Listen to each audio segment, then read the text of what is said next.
ప్రజా TV news కి స్వాగతం. ఈనాటి వార్తలు ప్రారంభానికి ముందుగా ముఖ్యాంశాలు మీకోసం. బ్రహ్మంగారి మఠం మండలం శ్రీ సిద్ధయ్య మఠంలో కన్నుల పండుగగా జరిగిన పెద్ద పీరయ్య ఉత్సవాలు.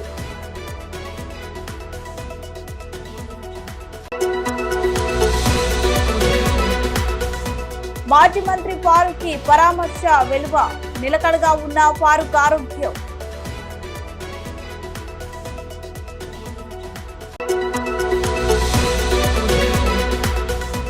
ఉగాది పండుగ సందర్భంగా మహానందికి వేలాదిగా తరలివస్తున్న కర్ణాటక మహారాష్ట్ర భక్తుల కోసం సకల సౌకర్యాలు కల్పించిన ఆలయ ఈవో చంద్రశేఖర్ రెడ్డి. రంజాన్ సందర్భంగా ఆలగడ్డ పట్టణంలోని ఈద్గాలో ముస్లిం సోదరుల ప్రార్థనల కోసం సర్వం సిద్ధం చేసిన నిర్వాహకులు.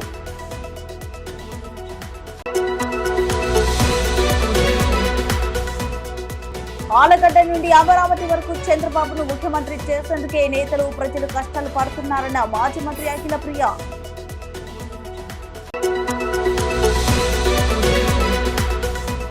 కర్ణాటక మహారాష్ట్ర భక్తుల కోసం మహానందిలో ఘనంగా జరిగిన నంది వాహన సేవ.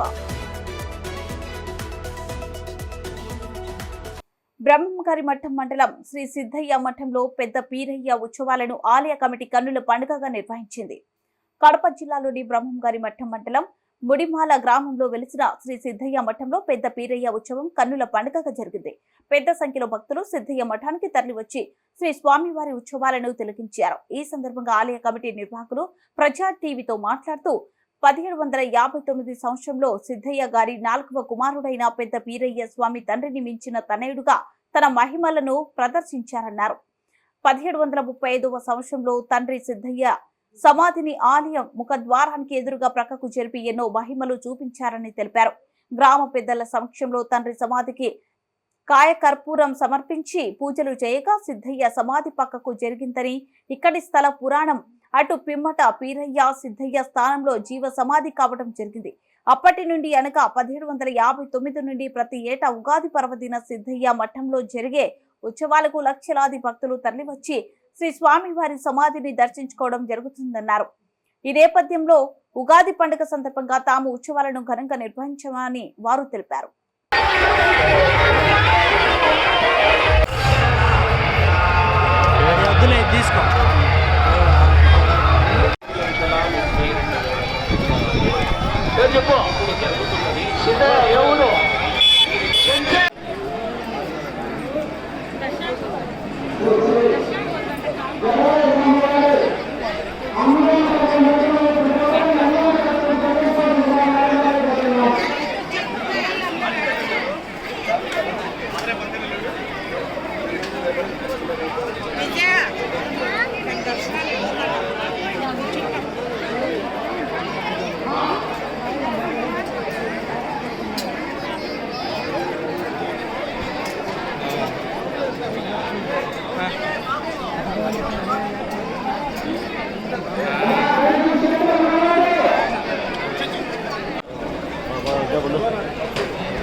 మన దూదేకుల సోదరులంతా సిద్ధయ్య స్వాముల వారికి అన్నదానానికి 40,000 రూపాయలు, 12 ప్యాకెట్లు బియ్యము, 2 ప్యాకెట్లు కందిబ్యాళ్ళు, 4 బాక్సుల ఆయిల్ విరాళముగా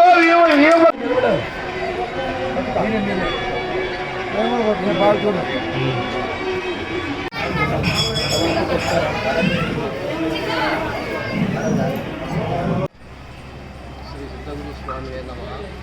ఈరోజు ఉగాది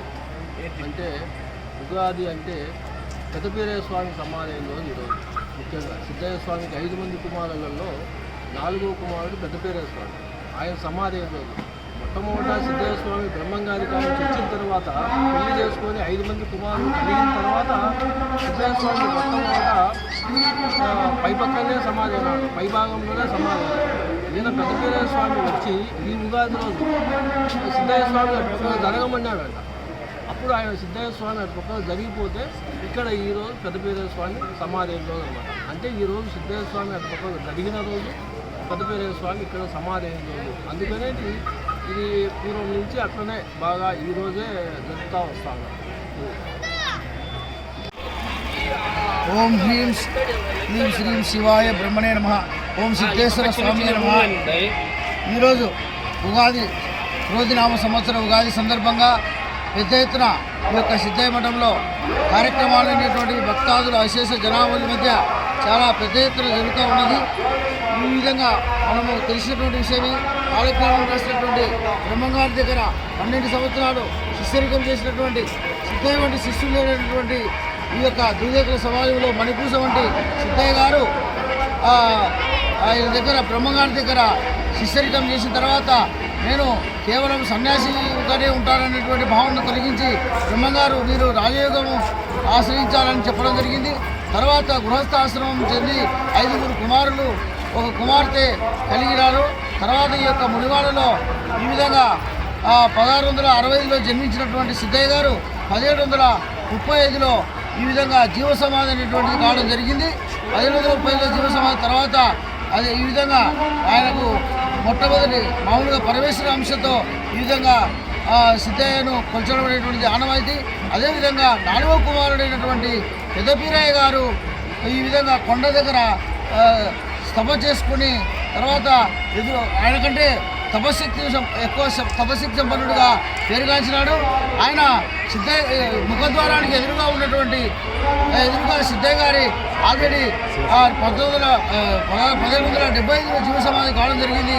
కానీ ఆయన తపశక్తి సంపాదనతో ఆయన ఎదురుగా ఉన్నటువంటి నాకు ఆ సిద్ధయ్య పక్కకి జరగబడినటువంటి ఆహ్వానించడం జరిగింది. ఆ విధంగా గ్రామస్తులు ఎప్పుడో 1775లో జరిగిన జీవ ఉగాది పర్వదినం సందర్భంగా వారి వంశీకులము సిద్ధయ్య గారి వంశీకులము 8వ తరం మనవలము పూర్వము 1737లో సిద్ధయ్య గారు జీవ సమాధి ఉన్నారు. ఆ తర్వాత 1759లో తమ కుమారుడు సిద్ధయ్య గారు పెద్దపీరయ్య స్వాముల వారు సజీవ సమాధి అవుతారు. ఆ సందర్భంగా ఈరోజు ఉగాది పర్వదినాన్ని 1735 నుంచి ఇప్పటి వరకు కూడా భక్తాదుల ద్రవ్య సహాయంతో ఈ కార్యక్రమాలు జరుపుతూ ఉంటాము. ఇక ఆర్థికంగా భక్తాదులతోనే ఈ మఠము అభివృద్ధి జరగడం అయితేనేమి, కార్యక్రమాలు అయితేనేమి అన్నీ కూడా వారి వల్లనే జరుగుతూ అట్లా ఇంతవరకు నడుపుకుంటూ వస్తాను. వారికి మేము 8వ తరం మనవలము. ఇప్పుడు ప్రస్తుతం 8వ వాళ్ళము పీఠాధిపతులుగా అందరము సమభాగంగా కార్యక్రమాలు నడుపుతూ ఉంటాము. రోడ్డు ప్రమాదంలో గాయపడిన నంద్యాల ప్రభుత్వ ఆసుపత్రిలో చికిత్స పొందుతున్న మాజీ మంత్రి ఫారూక్ పరామర్శల వెలువ కొనసాగుతుంది. ఫారూక్ ఆరోగ్యం నిలకడగా ఉండడంతో నేతలు కార్యకర్తలు ఊపిరి పీల్చుకున్నారు. పాణ్యం మండలం తమ్మరాజుపల్లె వద్ద రోడ్డు ప్రమాదంలో గాయపడిన మాజీ మంత్రి నంద్యాల అసెంబ్లీ అభ్యర్థి ఫారూక్ ఆరోగ్యం నిలకడగా ఉంది. మాజీ మంత్రి అఖిల ప్రియ, మాజీ ఎమ్మెల్యే భూమా బ్రహ్మానందరెడ్డితో పాటు పలువురు నంద్యాల ప్రముఖులు ఫారూక్ ను పరామర్శించారు. విద్యార్థి సంఘ నేతలు వంకిరి రామచంద్రుడు, ఎంఎస్ఎస్ నేత బాయకాటి బెనర్జీ, ప్రముఖ న్యాయవాది శంకర్, కాంగ్రెస్ నాయకులు గోపిరెడ్డి, గోకుల కృష్ణారెడ్డితో పాటుగా పలువురు రాజకీయవేత్తలు, టీడీపీ నేతలు, కార్యకర్తలు ఫారూక్ ను పరామర్శించారు. ఆయన ఉల్లాసంగా అందరినీ పలకరిస్తూ అల్లా దయ వల్ల బయటపడ్డానని చెప్పారు. 2 రోజులు హైదరాబాద్ వెళ్లి పండుగ తర్వాత ప్రచారంలో ముమ్మరంగా పాల్గొంటానని ఫారూక్ వారికి చెప్పారు. అనంతరం మీడియాతో మాజీ మంత్రి అఖిల ప్రియ మాట్లాడుతూ తాము ప్రచారంలో ఉండగా విషయం తెలిసిందని వెంటనే ఫోన్ చేసి మాట్లాడామని, నేడు ఆయనను చూసేందుకు వచ్చామన్నారు. దేవుడి దయ వల్ల ఆయన చిన్న దెబ్బలతో బయటపడ్డారని, తిరిగి ప్రజాసేవ చేసేందుకు రెట్టించిన ఉత్సాహంతో వస్తారన్నారు. ప్రతి ఒక్కరూ సీట్ బెల్ట్ పెట్టుకోవాలని, నేడు ఫారూక్ సీట్ బెల్ట్ పెట్టుకోవడం వల్ల ప్రమాదం తప్పిందన్నారు. ఫారూక్ ఆరోగ్యంతో త్వరగా తిరిగి ప్రచార వీధిలో పాల్గొంటారని అఖిల తెలిపారు. కార్యక్రమంలో టీడీపీ యువనేత విఖ్యాత్ రెడ్డి, భార్గవ్ రామ్ పాల్గొన్నారు.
నిన్న సాయంత్రం మేమందరం కూడా ప్రచారం చేస్తున్న సమయంలో ఫరూక్ గారికి యాక్సిడెంట్ అయింది. ఆయనకి ముక్కులోంచి రక్తం వస్తున్న ఫోటోలన్నీ కూడా సర్క్యులేట్ అవ్వడం జరిగింది. అందరం కూడా చాలా కంగారు పడ్డాము. వెంటనే ఫోన్ చేసి ఏం జరిగింది, ఎలా జరిగింది అని కూడా కనుక్కొని పెద్ద దెబ్బలు తగలేదని మేమందరం కూడా చాలా ఆనందపడ్డాము. ఎందుకంటే డ్రైవర్ కూడా హైవేలో వెళ్తున్నప్పుడు సడన్గా అటు ఇటు బండి కన్ఫ్యూషన్లో తిప్పినా కూడా చాలా పెద్ద ప్రమాదమే జరిగేది. కానీ లక్కీగా ఫరూక్ గారికి ఎటువంటి పెద్ద దెబ్బలు తగలకపోవడం అనేది చాలా అదృష్టమైన విషయము. దయచేసి అందరూ కూడా కోరుకుంటున్నాము, మీరు హైవేలలో సిటీ దాటి బయటకు వస్తున్నారు అంటే, అసలు కారు ఎక్కుతున్నారు అంటేనే ఫస్ట్ సీట్ బెల్ట్ పెట్టుకోవడం అనేది దయచేసి అందరూ కూడా అలవాటు చేసుకోండి. ఈ సీట్ బెల్ట్ పెట్టుకోవడం వల్ల రేపు పొద్దున ఈ చిన్న చిన్న గాయాలు కూడా తగలకుండా ఉంటాయి. ఎందుకంటే ఇది ఎక్స్పీరియన్స్ మా ఫ్యామిలీలో అయినాము కాబట్టి. ఇప్పుడు చాలామంది పెద్ద పెద్ద నాయకులు, పెద్ద పెద్ద వ్యక్తులు కూడా సీట్ బెల్ట్ పెట్టుకోకపోవడం వల్ల చనిపోవడం వల్ల చాలా ఫేస్ అవుతారు ప్రాబ్లమ్స్ కూడా. కుటుంబ సభ్యులు దయచేసి, నేను ఫరూక్ గారు కూడా చెప్పడం జరిగింది, సీట్ బెల్ట్ కంపల్సరీ పెట్టుకోండి. ఇప్పుడు సీట్ బెల్ట్ పెట్టుకోకుండా ఏదో ఇట్లా పెట్టని పిన్స్ వస్తున్నాయి, దయచేసి అవన్నీ పెట్టుకోకండి. మీరు సీట్ బెల్ట్ పెట్టుకోవడం వల్ల ఒక రెస్పాన్సిబిలిటీ తీసుకోవడం జరుగుతుంది. సో ఫరూక్ గారిని కలవడం జరిగింది. అంకుల్ కూడా సేఫ్ అండ్ సౌండ్ బాగున్నారు, ఏం ప్రాబ్లం లేదు. చిన్న చిన్న గాయాలు తగిలినాయి. అది కూడా 2-3 డేస్ రెస్ట్ తీసుకొని మళ్ళీ హైదరాబాద్కి వెళ్ళి రెస్ట్ తీసుకొని ఫ్యామిలీతో టైం స్పెండ్ చేసి పండగ తర్వాత నుంచి మళ్ళీ ఆయన ప్రచారం మొదలు పెడతారని కూడా చెప్పడం జరిగింది. సో మేమందరం కూడా దేవుని ప్రార్థిస్తున్నాం, ఆయన ఎటువంటి ఇంకా ఆఫ్టర్ ఎఫెక్ట్స్ ఏం జరగకుండా, ఎటువంటి మళ్ళీ ప్రాబ్లమ్స్ రాకుండా ఈ ఎలక్షన్ అనేది కంప్లీట్గా పూర్తి చేసుకొని ఆయన ఆరోగ్యంతో ఉండాలని చెప్పి కూడా మేము కూడా కోరుకుంటూ, డెఫినెట్గా ఇటువంటి సిచ్యువేషన్ మళ్ళీ ఎవరికి రాకుండా ఉండాలంటే సీట్ బెల్ట్ కంపల్సరీ పెట్టుకోవాలని మరొకసారి తెలియజేసుకుంటూ, ఫరూక్ గారు కూడా హెల్తీగా ఉన్నారు, ఎవరేం కంగారు పడాల్సిన అవసరం లేదు. చిన్న చిన్న గాయాలే కాబట్టి వెంటనే ఇది కూడా డిశ్చార్జ్ చేసి ఇప్పుడు హైదరాబాద్కి పోతున్నామని చెప్పినారు. ఫ్యామిలీతో టైం స్పెండ్ చేసి మళ్ళీ ఈ పండగ అయిపోయిన తర్వాత వెనక్కి రావడం జరుగుతుంది. ఉగాది పండుగ సందర్భంగా ప్రముఖ పుణ్యక్షేత్రమైన మహానందికి కర్ణాటక, మహారాష్ట్ర భక్తులు వేలాదిగా తరలివస్తున్నారు. భక్తుల కోసం ఆలయ ఈవో చంద్రశేఖర్ రెడ్డి సకల సౌకర్యం కల్పించారు. మహాశివరాత్రి బ్రహ్మోత్సవాల అనంతరం ఉగాది పర్వదినం సందర్భంగా కర్ణాటక, మహారాష్ట్ర భక్తులు శ్రీ కామేశ్వరి సమేత మహానందీశ్వరుడిని దర్శించుకోవడం ఆనవాయితీ. సాక్షాత్తు మహానందిలో వెలిసిన కామేశ్వరి అమ్మవారిని తమ ఇంటి ఆడపడుచుగా వీరు భావిస్తారు. కొత్త సంవత్సరాదిన తమ ఆడపడుచుకు చాటలు, పసుపు, కుంకుమలు తీసుకువెళ్లి అమ్మవారికి సమర్పించి అమ్మవారి దర్శనం చేసుకోవడం ఈ 2 రాష్ట్రాల భక్తులు ఆనవాయితీ. ఈ మేరకు 2 రాష్ట్రాల నుండి తమ ఆడపడుచులకు లాంఛనం సమర్పించేందుకు భక్తులు క్యూ కట్టారు. ఫలితంగా మహానందిలో కన్నడ, మహారాష్ట్ర సభల భక్తులతో రద్దీ కొనసాగుతుంది.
ఆలగడ్డ పట్టణంలోని ఈద్గాలో రంజాన్ సందర్భంగా ముస్లిం సోదరుల ప్రార్థనల కోసం నిర్వాహకులు సర్వం సిద్ధం చేశారు.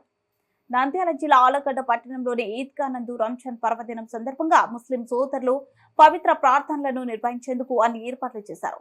బుధవారం పండుగ ఏర్పాట్లను ఈద్గా ప్రధాన కార్యదర్శి టి అమీర్ భాషా, హకీం భాషలు పర్యవేక్షించారు. ఈ సందర్భంగా ఆలగడ్డ మండల ప్రభుత్వ ఖాజీ మొహమ్మద్ జాఫర్ సాదిక్ మీడియాతో మాట్లాడుతూ, నేటి రాత్రి ఆకాశంలో నెలవంక దర్శనం కాగానే రేపు ఉదయం పండుగ ఉంటుందని తెలిపారు. పట్టణంలోని అన్ని మసీదుల నుండి ముస్లిం సోదరులు ఊరేగింపుగా పాత మసీదు నుండి ఉదయం 8:30 జమాత్ కు బయలుదేరడం జరుగుతుందని ఆయన తెలిపారు. దారి వెంట అల్లా నామస్మరణ చేస్తూ ఈద్గాకు చేరుకుని అక్కడ సామూహిక ప్రార్థన కార్యక్రమాలు పెద్ద ఎత్తున నిర్వహించడం జరుగుతుందని, ప్రపంచ వ్యాప్తంగా శాంతి సౌభ్రాతృత్వం కోసమే ఈ పవిత్ర ప్రార్థనలు నిర్వహించడం జరుగుతుందని ఆయన తెలిపారు. అస్సలాము అలైకుం వరహ్మతుల్లాహి వబరకాతుహు. ఈద్ ముబారక్. అల్హమ్దులిల్లా, ఈ 2024 రంజాన్ ముబారక్ అవుగాక. ఇన్షాల్లా ఈరోజు ఖచ్చితంగా చంద్రోదయం చూడవలసి ఉంటుంది. రేపు పండగ ఈదుల్ ఫితర్. ఈ ఈదుల్ ఫితర్ పండగ మన ఆలగడ్డ యందు 9 గంటలకు ఈద్గా యందు జమాత్ నిలబడుతుంది. ఎండలు తీవ్రంగా ఉన్నాయి కాబట్టి కాస్త మనం 8 గంటలకే మసీదుల వద్ద జమా అయి 8:30కు మసీదు నుండి బయలుదేరాలి. పక్కాగా 9 గంటలకు ఇన్షాల్లా ఈద్గా యందు జమాత్ నిలబడుతుంది. మన ఈ ఈద్గా యొక్క ఊరేగింపు అంటే ఇది ఊరేగింపు అనడం కంటే కూడా ఒక ముస్లిం యూనిటీ అనేది పండగ నాడు మనం కలిసి మెలిసి ఉండాలా. ఇలా మనం ఒక జమాతుగా అన్ని మసీదుల నుండి ఒక జమాతుగా ఏర్పడి ఈద్గాకు రావాలి. ఇక్కడ మన కొత్త మసీదు గౌసియా మరియు పాత మసీదు జామియా మస్జిద్, ఈ 2 మసీదుల గ్రూపులు పాతకాలం నుండి కూడా కలిసి వెళ్తున్నాం. ఇన్షాల్లా ఇటు మనం మెయిన్ బజార్ నుండి ఈ 2 గ్రూపులు కలిసి, అలాగే పాత బస్టాండ్ నందు రహమానియా మసీదు, ఈ 3, అలాగే మక్కా మసీదు, అలాగే ఆఫ్తాబ్ మసీదు, హంజా మసీదు, వీళ్ళంతా జమా అయి ఒక గ్రూపుగా ఈద్గా బయలుదేరాల. ఈద్గా వెళ్ళేటప్పుడు మౌనంగా కాకుండా అల్లా యొక్క నామస్మరణ చేసుకుంటూ ఈద్గాకు మనం చేరవాలి. 9 గంటలకు పక్కాగా మనం ఈద్గా చేరాలి. ఈద్గా యందు మనం జమా అవుతాం. కానీ ముఖ్యమైనటువంటి సందేశం ఏంటంటే, నెలమాసం ఉపవాసాలు పెట్టి ఈ నెలమాసం నమాజులు తరావీ చదివాం. అల్లా రబ్బుల్ ఆలమీన్తో మనం ప్రతిఫలం తీసుకోవాలన్నటువంటి సంకల్పంతో వెళ్ళి అల్లాతో వేడుకొని ప్రపంచ శాంతి కోసం ప్రత్యేకంగా మనం దుఆ చేయాలి. ప్రత్యేకంగా మనం భారతదేశంలో అందరం కలిసి మెలిసి ఉంటున్నాం. ప్రతి ఒక్కళ్ళ కోసం మనం ఈ యొక్క ఈద్గా యందు అందరి కోసం దుఆ చేయాలా. అలాగే మొత్తం ప్రపంచం యందు సుఖము శాంతి స్థాపించాలని ప్రత్యేకంగా, ఎందుకనగా మన దుఆ అంటే 30 రోజులు మనం ఉపవాసాలు పెట్టాం కాబట్టి మన దుఆ అల్లా ఖచ్చితంగా అంగీకరిస్తాడు. కాబట్టి అందరి కోసం మనం దుఆ చేద్దాం. అస్సలాము అలైకుం. ఆలగడ్డ నుండి అమరావతి వరకు చంద్రబాబును ముఖ్యమంత్రిని చేసే లక్ష్యంగా టీడీపీ నేతలు ప్రజలు కష్టపడుతున్నారని మాజీ మంత్రి ఆలగడ్డ అసెంబ్లీ టీడీపీ అభ్యర్థి భూమా అఖిలప్రియ పేర్కొన్నారు. నంద్యాలలో అఖిలప్రియ మీడియాతో మాట్లాడుతూ, గతంలో ఎన్నడూ లేని విధంగా ఎమ్మెల్యేలు ఎంపీలుగా పోటీ చేస్తున్న టీడీపీ నేతలు తాము గెలవాలని కాకుండా తమ నేత నారా చంద్రబాబు నాయుడును ముఖ్యమంత్రిగా చేయాలన్న తపనతో పనిచేస్తున్నారన్నారు. అలాగే ప్రజలు కూడా సంక్షేమం అభివృద్ధితో రాష్ట్రం బాగుండాలంటే చంద్రబాబు ముఖ్యమంత్రి కావాలని బలంగా నమ్ముతూ 1 సైడ్ గా ఓట్లు వేసి టీడీపీని గద్దె ఎక్కించేందుకు ఎన్నికల కోసం ఎదురు చూస్తున్నారన్నారు. కార్యక్రమంలో టీడీపీ యువ నేతలు భూమా విఖ్యాతరెడ్డి, భార్గవరామ్ పాల్గొన్నారు. మా కోసం మేము ఎమ్మెల్యేలు కావాలని కాకుండా ముఖ్యమంత్రిగా మా నాయకుడు రావాలని చేసే ప్రచారాలు నాకు తెలిసి చరిత్రలో ఎప్పుడు కూడా జరిగినదు. మొదటిసారి చంద్రబాబు నాయుడు గారు ఈ రాష్ట్రాన్ని కాపాడుకోవడానికి ఆయన రావాలనే ఒక ఆశతో కసితో ఈరోజు ప్రతి ఒక్క చోట కూడా ప్రచారాలు జరుగుతున్నాయి. అంతేకాకుండా నాకు తెలిసి కార్యకర్తలే కాదు ప్రజలందరూ కూడా ఎప్పుడెప్పుడు ఎన్నికలను కూడా వేచి చూస్తున్నారు.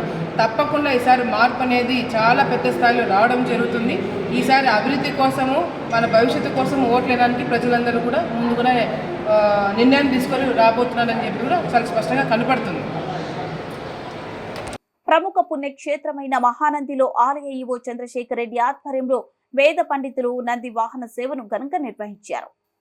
ఉగాది పర్వదినం సందర్భంగా ప్రముఖ పుణ్యక్షేత్రమైన మహానందికి కర్ణాటక మహారాష్ట్ర భక్తులు క్యూ కట్టారు. మహానందిలోని కామేశ్వరి అమ్మవారిని తమ ఆడపడుచుగా భావించి అమ్మవారికి చీరె సారె చేటలు తదితర లాంఛనాలతో వారు తరలివచ్చారు. కర్ణాటక భక్తుల కోసం మహానంది దేవస్థానం కార్యనిర్వాహక అధికారి చంద్రశేఖర్ రెడ్డి ఆధ్వర్యంలో వేద పండితులు రవిశంకర్ అవధాని ఇతర అర్చకులు స్వామివారిని నంది వాహనంలో ఉంచి శాస్త్రోక్తంగా పూజలు నిర్వహించారు. అనంతరం నంది వాహన సేవలలో స్వామి వారు పూర వీధులలో ఊరేగారు. ఈ కమనీయ దృశ్యాలను తిలకించేందుకు కర్ణాటక మహారాష్ట్ర భక్తులు క్యూ కట్టారు.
వార్తలు ముగించే ముందు ముఖ్యాంశాలు మరోసారి. బ్రహ్మంగారి మఠం మండలం శ్రీ సిద్ధయ్య మఠంలో కన్నుల పండుగగా జరిగిన పెద్ద పీరయ్య ఉత్సవాలు.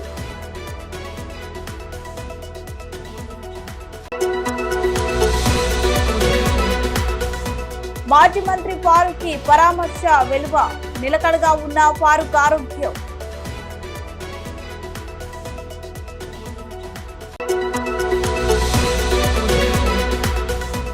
ఉగాది పండుగ సందర్భంగా మహానందికి వేలాదిగా తరలివస్తున్న కర్ణాటక మహారాష్ట్ర భక్తుల కోసం సకల సౌకర్యాలు కల్పించిన ఆలయ ఈవో చంద్రశేఖర్ రెడ్డి.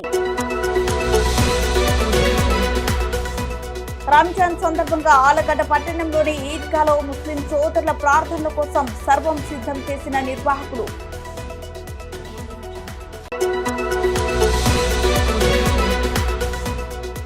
ఆలగడ్డ నుండి అమరావతి వరకు చంద్రబాబును ముఖ్యమంత్రి చేసేందుకే నేతలు ప్రజలు కష్టాలు పడుతున్నారన్న మాజీ మంత్రి అఖిల ప్రియ.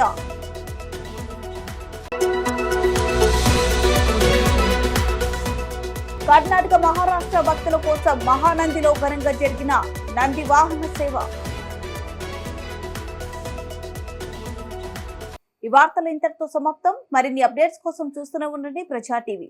ప్రశ్నించే హక్కు మీది, చూపించే సత్తా మాది. Voice is yours.